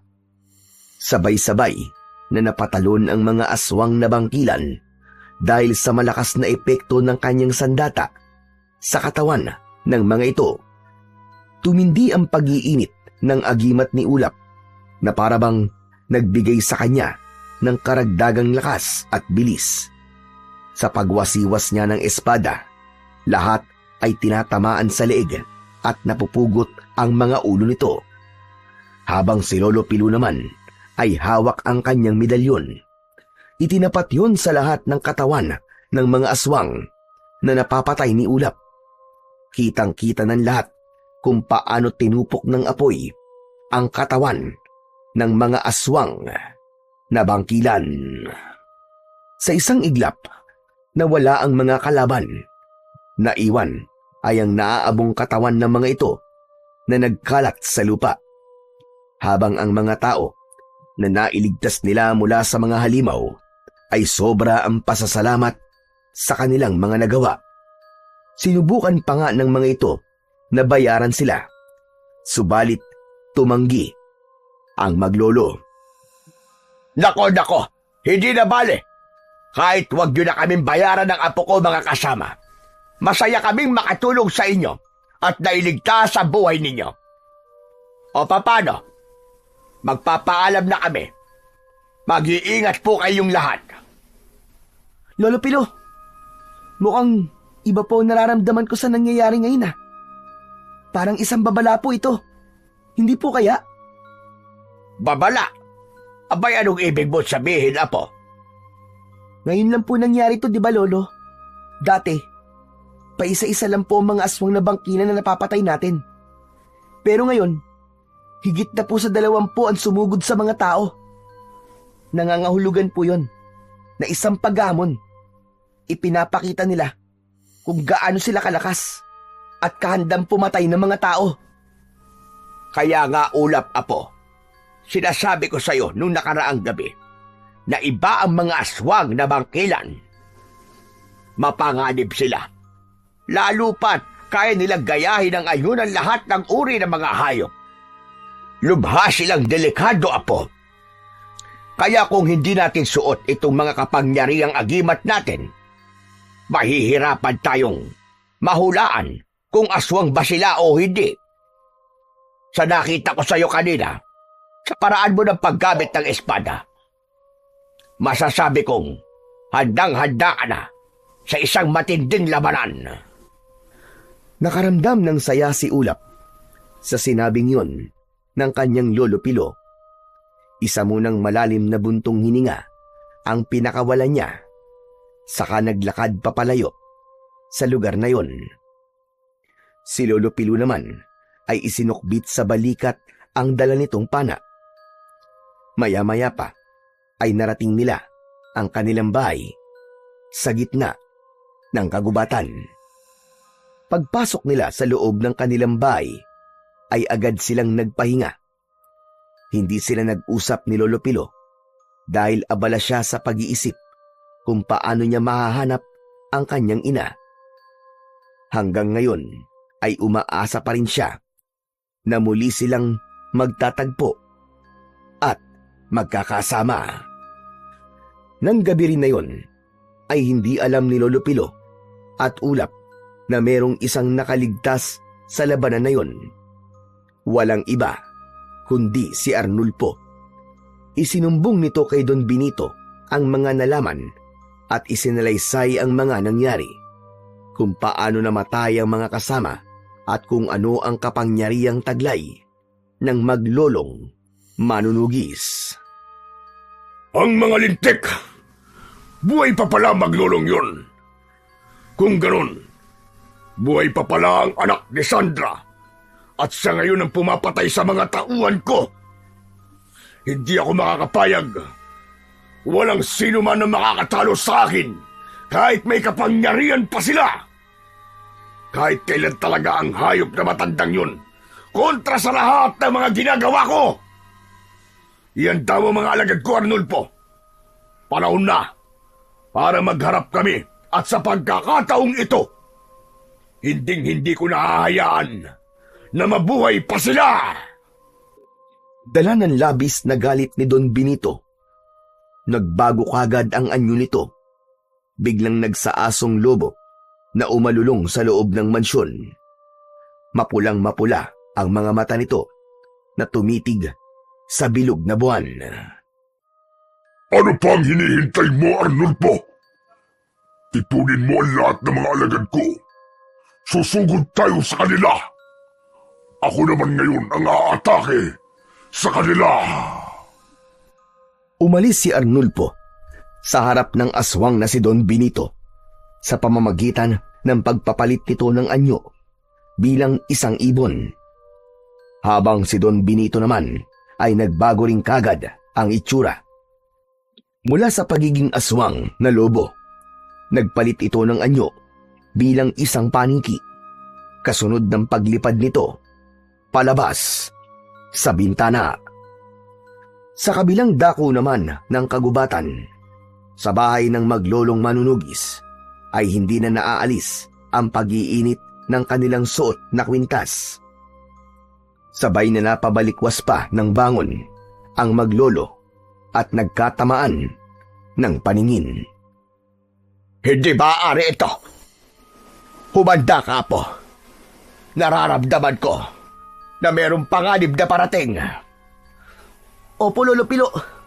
Nararamdaman ko rin po yun. Inihanda ng dalawa ang kanilang mga sandata at lumabas ng kanilang pintuan.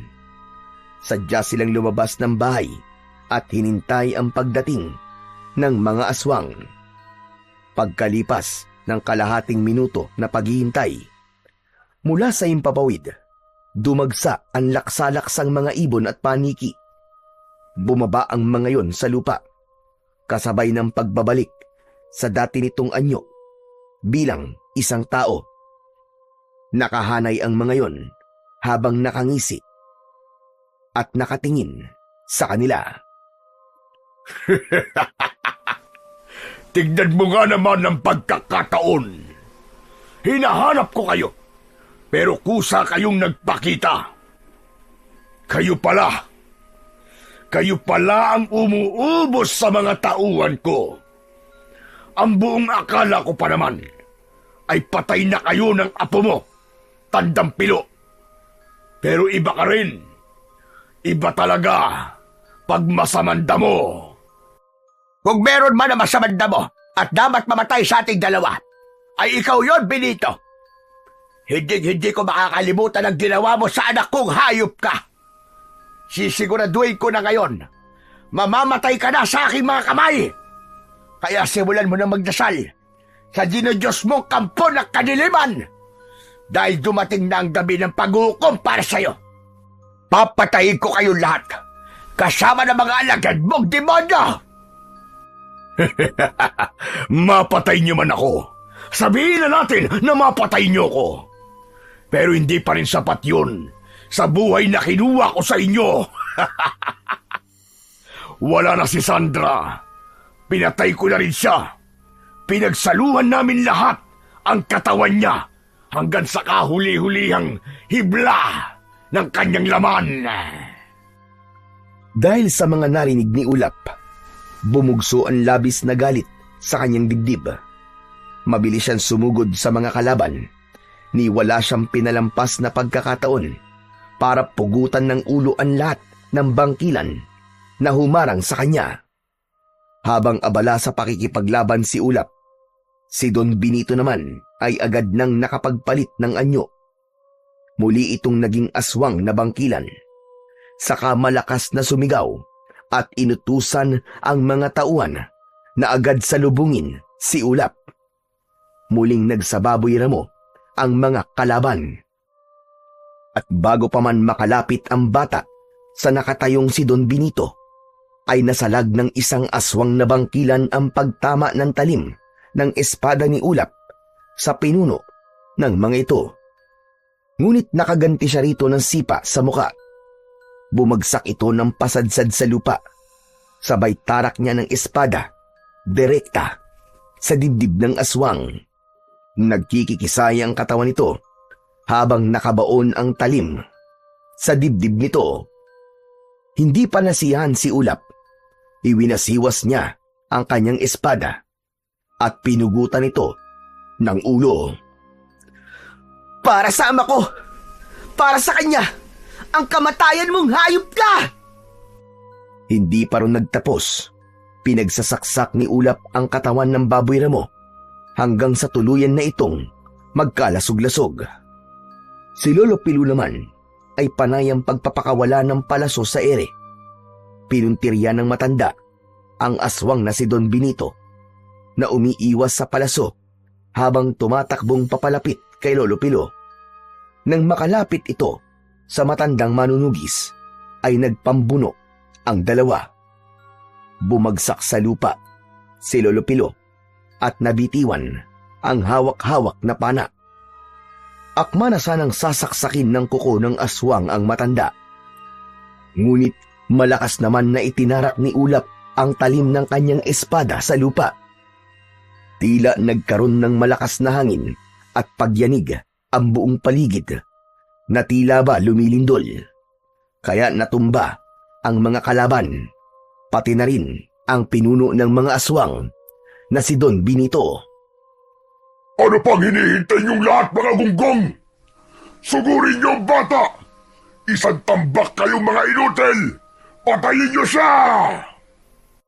Hindi pa man halos nakakabangon ang mga aswang, ay biglang dumating ang isa pang aswang na bangkilan at walang awa nitong niluray-luray ang katawan ng kapwa nito aswang. Nabaling ang atensyon nilang lahat sa bagong dating na bangkilan.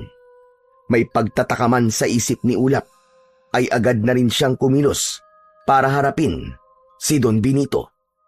Inatake niya ito ng taga, ngunit nakakaiwas ito. Gumanti naman si Don Benito sa kanya. Isang malakas na suntok ang pinakawalan nito at tumama sa tiyan ni Ulap. Bumagsak siya ng pasadsad sa lupa. Nang makita naman ni Lolo Pilu ang nangyari sa kanyang apo, kinuha niya agad ang pana at nagpakawala ng palaso sa ere. Tumama yon sa braso ni Don Benito. Kita nila na pinutol nito ang palaso at muling umatake sa maglolo. Saktong paglapit ni Don Benito sa dalawa, ay humarang ang isang aswang na bagong dating kanina. Ito ang sumalo sa kamao ni Don Benito. Nagpagulong-gulong ang dalawa sa lupa habang nagpapambuno. Nagpapalitan ang mga ito ng kagat at kalmot sa bawat isa. Lolo Pilu, meron tumutulong sa atin ng isang bangkilan at hindi po ako maaaring magkamali. Siya rin po nakita natin na pumatay sa lalaking naging aswang. Hindi ako sigurado kung siya apo. Ngunit, kagaya na sinabi mo, mahirap na magtiwala sa kabaitan na ipinapakita nila. Kaya ang dapat sa kanila ay mamatay ng lahat. Itinaas ni Lolo Pilo ang pana habang hawak ang palaso. Nakatutok yon sa likod ng pinuno ng mga aswang na bangkilan na si Don Benito. Kasabay ng pagbitaw niya sa tali, ang pagtama naman ng palaso sa likod ng aswang na si Don Benito. Umangil ito at napasigaw ng malakas. Sinamantala naman ni Ulap ang pagkakataon na yon. Nilapitan niya kagad ang tumayong aswang at ginilitan ito sa leeg gamit ang kanyang matalim na espada. Hanggang sa napaluhod ito sa lupa. Hindi ako papayag na matalo ninyo! Nagpilit itong tumayo. Subalit sa dami ng dugo na bumulwak mula sa leeg nito, ay unti-unti na itong nanghina. Habang ang isang aswang na bangkila naman, na una na nitong nakalaban, ginamit ang matutulis na kuko at dinukot nito ang puso ng aswang. Ipinakita ng aswang na bangkilan kung paano nito nilantakan ang puso nito mismo sa harap ni Don Benito. Dilat ang mga mata na bumagsak sa lupa ang pinuno, habang ang bangkila naman na tumulong sa kanila ay lumayo kina Lolo Pilo at Ulap. Itinapat ni Lolo Pilo ang medalyon sa wala ng buhay na katawan ni Don Benito. Mula sa kanyang harapan ay unti-unti itong nilamon ng apoy hanggang sa maging abo ito. Itinago ni Lolo Pilo ang medalyon habang ang agimat naman ni Ulap ay nagliwanag at ginamot ang mga tinamo niyang sugat sa katawan. Ikaw, aswang na bangkilan. Sino ka? Bakit mo kami tinutulungan ng apo ko? Magsalita ka! Hindi nakatanggap ng tugon si Lolo Pilo mula sa aswang. Sa halip, unti-unting naglaho ang pagiging bangkila nito hanggang sa bumalik ito sa pagiging tao. Sa una ay hindi kagad nakilala ni Lolo Pilo ang babae dahil gumanda ito at mas bumata pa ang itsura. Hindi maaari. Sandra! Ikaw na ba yan? Ikaw ang aswang na bangkilan? Lolo Pilo, ako nga. Ako nga po ito, si Sandra. Sus Mariosep, ang akala ko ay patay ka na, kagaya na sinabi ni Benito kanina. Ngunit, paanong nangyari iyon? Nakaligtas po ko. Akala nila totoong namatay ako nung gabing yon. Naiwan po ako sa gubat at basta na lamang po akong nagising na malakas at may kakaibang nararamdaman sa katawan. Hindi ko po alam na lumipat sa akin ng isang perlas ng isa sa mga tauhan ni Benito. Imalang nabuhay po ko. Ngunit ito nga, naging isang aswang na bangkilan na. Tatay Pilo, ang anak ko po, nasaan siya? Sandra, hindi mo ba nakikilala si Ulap? Ayan siya, nasa harapan mo lang. Naalala mo ba ang suot niyang agimat? Kahit wala ka, yan ang nagsilbing proteksyon niya laban sa lahat ng uri ng mga aswang. Matagal na hindi nakapagsalita si Ulap ng mga sandaling yon. Titig na titig lamang siya sa magandang babae na nasa harapan niya. Unti-unti itong lumapit sa kanya habang naluluwa ang mga mata. Biglang uminit ang suot na agimat ni Ulap, kaya saglit niyang hinubad yun at inilagay sa bulsa upang makalapit sa kanya ang kanyang ina. Hindi na nag-aksaya pa ng oras si Sandra. Maigpit niyang niyakap ang anak na si Ulap. Humagulgul siya ng iyak para sa mga panahon na hindi niya nakasama ang anak. Si Ulap naman ay naiiyak na gumanti rin ng yakap sa kanyang hinahanap-hanap na ina. Ulap! Ulap ang anak ko! Ang anak ko! Opo, Nay. Ako nga po ito. Ang anak nyo. Diyos ko, Kaya tagal kong hinintay ang pagkakataon na ito, anak. Hindi ko kasalanan ang pagkakalayo natin. Ginawa ko ang lahat para masiguradong ligtas ka. Lihim ako nagbantay sa mansyon para malaman ko kung ano mga binabalak nila laban sa'yo. Kaya nalaman ko na aatake sila sa inyo. Habang papunta ko rito, panay ang dasal ko na sana'y ligtas ka at walang mangyaring masama sa inyo. Nay, mahal na mahal ko po kayo.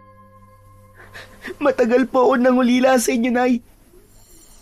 Pero paano na po? Ano na po ang mangyayari sa inyo ngayon, Nay? Bumitaw sa pagkakayakap si Sandra at pinagmasdang mabuti ang kanyang anak. Ako pa rin ito, anak. Kahit isa na akong aswang na bangkilan, kahit na kailan, ay hindi ako tumikim ng katawan ng tao. Ang hayop at kapwa aswang ko lang ang kinakain ko upang patayin at hindi na sila makapagasik ng lagim. Anak, mabubuhay na tayo na magkasama at hindi na tayo magkakahiwalay kahit kailan. Opo, Nay. Tanggap ko po kahit isa po kayong aswang na bangkilan. Sadyang napakabuti ng Diyos, Sandra. Binuhay ka niya upang makasama mo pa ang iyong anak. Kung nasaan man ang anak ko si Teryo, natitiyak ko na masaya na siya sa nangyayari sa inyong mag-ina. Tumayo si Sandra at nilapitan ang matanda na si Lolo Pilo. Nagpasalamat siya sa pagpapalaki at pagmamahal nito para kay Ulap. Pero dahil may suot na medalyon ang matanda, agad na lumayo si Lolo Pilo. Sapat na ang pagpapasalamat mo, Sandra, sa pagkakaligtas mo sa amin kanina. Naging mabuti kang tao, kaya hindi hinayaan ng Panginoong Diyos na mawala sa iyo ang anak mo, at hindi ka rin niya hinayaan na malubog ng gusto sa apoy ng impyerno dahil sa iyong pagiging aswang. Mas nangibabaw pa rin sa iyo ang kabutihan at pagmamahal. Sa ngayon, ay wala ng dahilan para manatili pa tayo sa lugar na ito.